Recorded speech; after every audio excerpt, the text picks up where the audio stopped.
तो यार study point तो दोस्तों आज हम लोग कवर करेंगे सेट नंबर 10 जो प्लेटफॉर्म का है, वॉल्यूम 3 है, जो न्यू प्रैक्टिस सेट नंबर है। तो रेलवे ग्रुप डी के लिए बहुत महत्वपूर्ण है दोस्तों। तो एक बार अगर मेरा वीडियो 1 से लेकर 9 तक नहीं देखें तो जाकर देख लीजिए।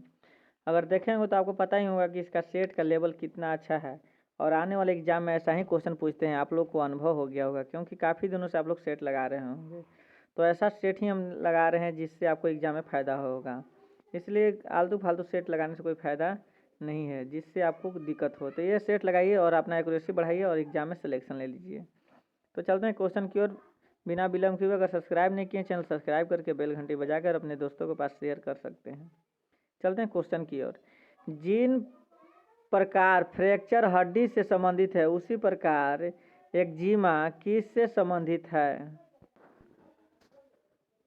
तो आपके सामने ऑप्शन दिया हुआ है। तो किससे संबंधित है दोस्तों? किससे संबंधित है? त्वचा से। ऑप्शन नंबर सी आपका राइट आंसर हो जाएगा। अगला क्वेश्चन की ओर बढ़ते हैं। क्वेश्चन नंबर 7 पर। 7 क्वेश्चन क्या कह रहा है दोस्तों?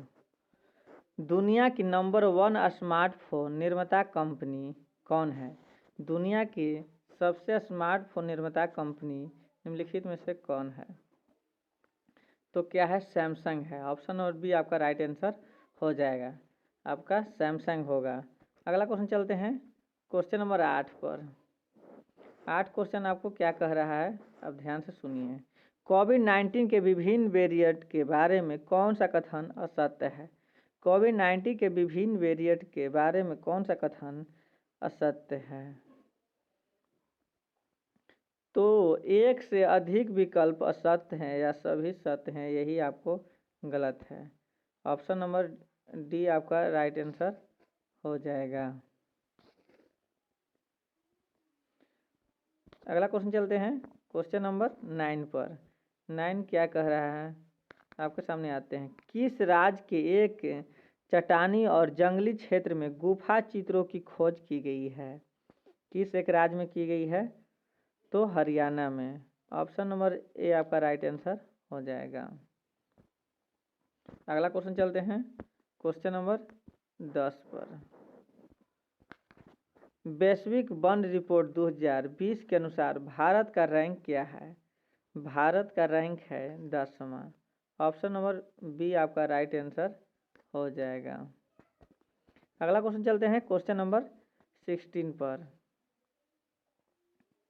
16 क्या कह रहा है दोस्तों? 16 कह रहा है कि एक प्रत्यावर्ती धारा जनित्र और दृष्ट धारा जनित्र में महत्वपूर्ण अंतर कौन सा है? तो दोनों में डिफरेंट कौन सा है? तो दोनों में डिफरेंट है आपका कि प्रत्यावर्ती धारा जनित्र में सर्पिला वलय होते हैं, जबकि दृष्ट धारा जनित्र में एक दीर्घ परिवलय होता है। तो ऑप्शन नंबर डी आपका राइट आंसर हो जाएगा। अगला क्वेश्चन चलते हैं 17 पर। थोड़ा सा इस क्वेश्चन के बारे में डिस्कस भी हम लोग कर लेते हैं क्या है, क्योंकि एग्जाम में इससे क्वेश्चन 1-2 पूछते ही हैं।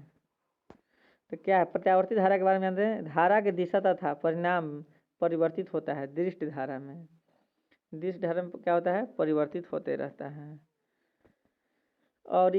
और दृष्ट धारा में दिशा तथा परिमाण समान बना रहता है। प्रत्यावर्ती धारा को अल्टरनेट की सहायता से उत्पन्न किया जा सकता है, जबकि दृष्ट धारा को कम्यूटेटर की सहायता से उत्पन्न किया जाता है। प्रत्यावर्ती धारा इसमें अधिक दूरी तक भेजा जा सकता है, जबकि दृष्ट धारा को अधिक दूरी तक नहीं भेजा सकता है। प्रत्यावर्ती धारा डीसी को एसी में परिवर्तित करने के लिए इन्वर्टर का प्रयोग किया जाता है, जबकि एसी को डीसी में बदलने के लिए रेक्टिफायर का प्रयोग किया जाता है। प्रत्यावर्ती धारा 50 हर्ट्ज से लेकर 60 हर्ट्ज तक होता है, जबकि दृष्ट धारा की आवृत्ति 0 होती है। तो अगला क्वेश्चन की ओर बढ़ते हैं। 17 क्या कह रहा है? यदि हीटर कॉइल के माध्यम में बहने वाली धारा दोगुनी हो जाती है तो उत्पन्न गर्मी बन जाएगी। तो उत्पन्न गर्मी क्या बन जाएगी दोस्तों? तो एच बराबर आपको होता है formula I square R T. I square क्या होता है? आर टी होता है, याद रखिएगा। तो जैसे आई दोगुना करेगा तो 2 दूनी के 4 गुना हो जाएगा। तो ऑप्शन नंबर सी आपका राइट आंसर हो जाएगा। अगला क्वेश्चन चलते हैं क्वेश्चन नंबर 18 पर।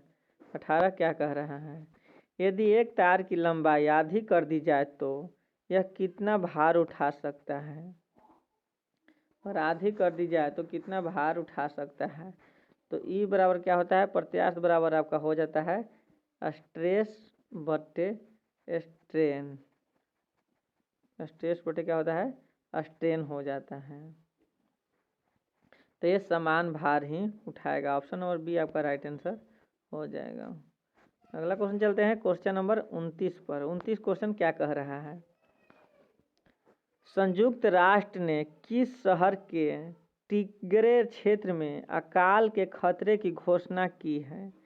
तो किस क्षेत्र में घोषणा की है, आपको आंसर देना है। तो आपको दिया है इथोपिया में। ऑप्शन नंबर डी आपका राइट आंसर हो जाएगा।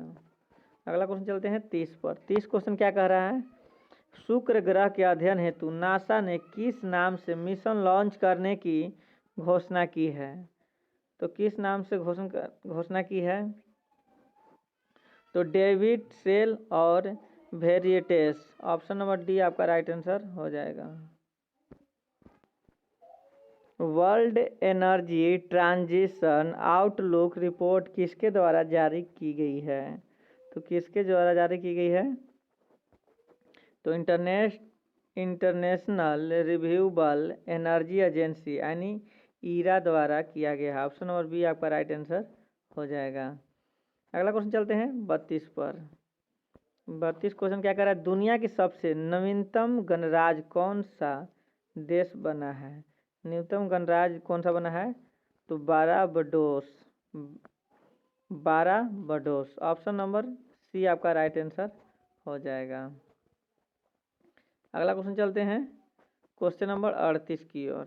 38 क्वेश्चन क्या कर रहा है, दिए गए परिपथ में बिंदु ए के बीच, ए से बी के बीच आपको तुल्य प्रतिरोध बताना है। ए से बी के तुल्य प्रतिरोध आपको बताना है। तुल्य प्रतिरोध क्या होगा, तो आपको तुल्य प्रतिरोध बताने के लिए बताते हैं। ये निकालते हैं, तो इसको मान लेते हैं R1, इसको मान लेते हैं R2, इसको मान लेते हैं R4, इसको R3 और इसको R5।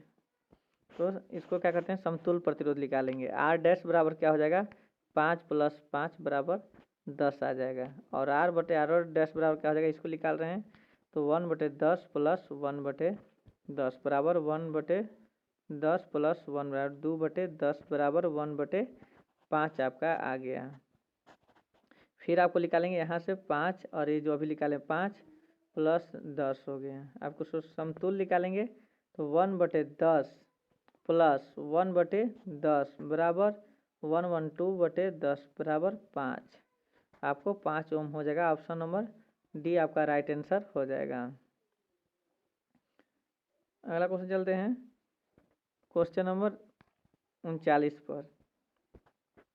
नाइट्रोजन अणु में ट्रिपल बॉन्ड के नाइट्रोजन परमाणु के मध्य उपस्थित त्रिबंध में होते हैं। त्रिबंध में एक सिग्मा एवं 2 पाई अबंध होते हैं। एक सिग्मा और 2 पाई अबंध होते हैं। ऑप्शन नंबर सी होगा आपको आंसर। अगला क्वेश्चन चलते हैं क्वेश्चन नंबर 40 पर। किस तत्व की परमाणु संख्या 20 है, किसी तत्व का परमाणु संख्या 20 है तो उसकी संयोजकता कितनी होगी। उसकी संयोजकता निकालने के लिए क्या करेंगे, 2 8 8 2 8 10 10 18 और 2 बच गया तो 20। तो ऑप्शन नंबर डी आपका राइट आंसर होगा। लास्ट कोर्स में जो होता है इलेक्ट्रॉन वही संयोजकता होता है। अगर 1 से लेकर 4 तक होगा, अगर 1 से 5 के ऊपर होगा तो 8 में से घटाते हैं। अगला चलते हैं 41। ओजोन में ऑक्सीजन की ऑक्सीकरण संख्या है। ओजोन में ऑक्सीजन की ऑक्सीकरण संख्या 0 है। अगला क्वेश्चन चलते हैं क्वेश्चन नंबर 42 पर। सबसे अधिक क्षारीय तत्व कौन है? सबसे अधिक क्षारीय तत्व है आयोडीन। सबसे अधिक क्षारीय तत्व कौन है? आयोडीन। अगला क्वेश्चन चलते हैं क्वेश्चन नंबर 43 पर। निम्नलिखित अभिक्रियाओं में से उपचयन अपचयन अभिक्रिया का उदाहरण कौन है? तो SnCl2 2HgCl2 arrow SnCl4 plus HgCl2। Option number D आपका राइट आंसर हो जाएगा।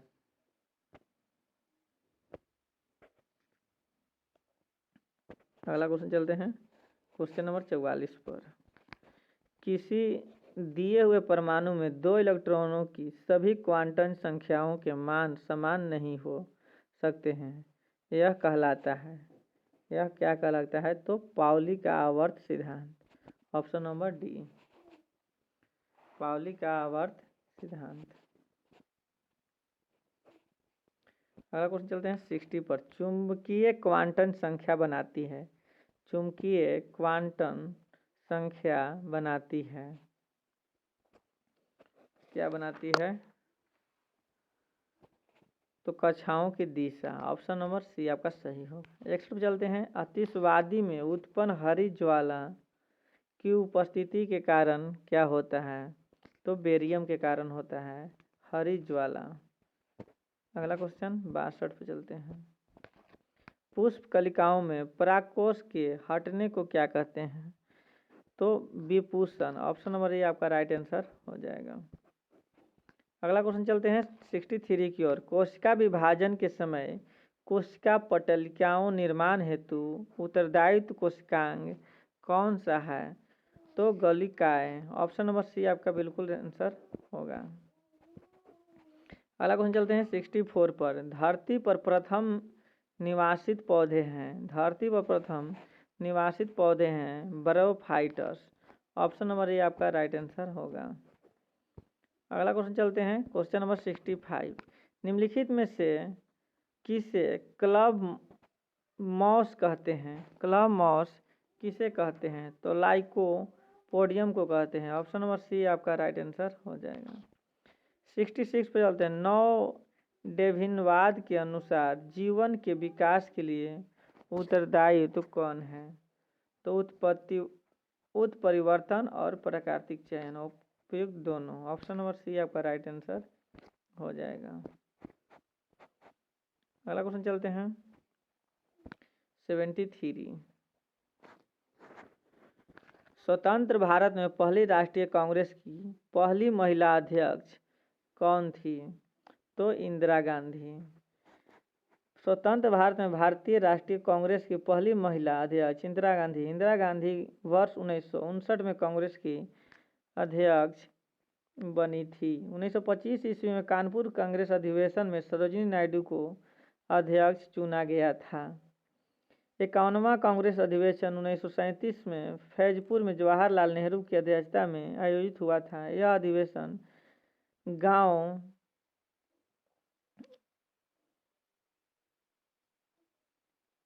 में आयोजित किया गया था, जो बंगाल में स्थित है। तीसरे कांग्रेस अधिवेशन 1987 मद्रास में प्रथम मुस्लिम अध्यक्ष बद्रुद्दीन तेजबजी थे। 1906 में कलकत्ता अधिवेशन में 22वें में पहली बार स्वराज शब्द का प्रयोग किया गया था। अगला चलते हैं क्वेश्चन 74। पैन कार्ड कुल अक्षरों की संख्या कितनी होती है? तो पैन कार्ड में 10 होता है। पैन कार्ड का फुल फॉर्म होता है permanent account number. Permanent account number अस्थायी खाता संख्या होता है जिसका आयकर विभाग जारी करता है। भारत में आयकर अधिनियम 1961 द्वारा लगाया जाता है, जो 1962 में प्रभावित है। आयकर अधिनियम में 298 धाराएं एवं 14 अनुसूचियां हैं। UDI unit identification authority of India का संक्षिप्त रूप है। Unit identification authority of India का संक्षिप्त रूप है। अगला क्वेश्चन चलते हैं 75 पर। इंदिरा गांधी परमाणु अनुसंधान केंद्र कहाँ अवस्थित है? तो कलपक्कम। इंदिरा गांधी परमाणु संस्थान कहाँ है? कलपक्कम में। यह भारत सरकार के परमाणु ऊर्जा विभाग मद्रास परमाणु ऊर्जा संयंत्र तथा इंदिरा गांधी परमाणु अनुसंधान केंद्र के लिए प्रसिद्ध है। अगला क्वेश्चन चलते हैं 76। निम्नलिखित में से किसको प्राचीन विश्व का आश्चर्य कहा जाता है? प्राचीन विश्व का आश्चर्य कहा जाता है तो ओलंपिया में जुपिटर की मूर्ति को, जो 432 ईस्वी पूर्व में हुआ था। अगला क्वेश्चन चलते हैं 77। संयुक्त राष्ट्र की सुरक्षा परिषद 5 अस्थायी सदस्य होते हैं और शेष 10 अन्य महासभा द्वारा किस अवधि के लिए चुने जाते हैं? तो 2 वर्ष के लिए। ऑप्शन नंबर बी आपका राइट आंसर हो जाएगा। अगला क्वेश्चन चलते हैं 83। क्रोमोसोम को मानचित्र को किसके द्वारा पहली बार तैयार किया गया था? तो मॉर्गन के द्वारा। टी.एच. मॉर्गन एक अमेरिकी वैज्ञानिक थे जिन्होंने ड्रोसोफिला मक्खी पर भिन्न प्रयोग किए। इन्होंने फादर ऑफ एक्सपेरिमेंट जनरेटिंग कहा जाता है। इन्होंने सर्वप्रथम क्रोमोसोम पर ऐसे जीन खोज जो linkage of crossing over के लिए जिम्मेदार थे। इन्हें सन 1933 में नोबेल पुरस्कार दिया गया था। जेडी वाटसन एवं एच.एफ. क्रिक ने डीएनए का डबल हेलिकल रूप भी प्रतिपादन किया। अगला 84। उपार्जित लक्षणों की वांशिकी सिद्धांत के प्रतिपादक कौन थे? तो J B Demark. Option number B. अगला क्वेश्चन चलते हैं 85। कोलेस्ट्रॉल संश्लेषित होता है किसमें? कोलेस्ट्रॉल संश्लेषित होता है यकृत में। Option number C. 86। कवक सदैव हैं विविध पोषी। ऑप्शन नंबर सी ये आपका राइट आंसर हो जाएगा।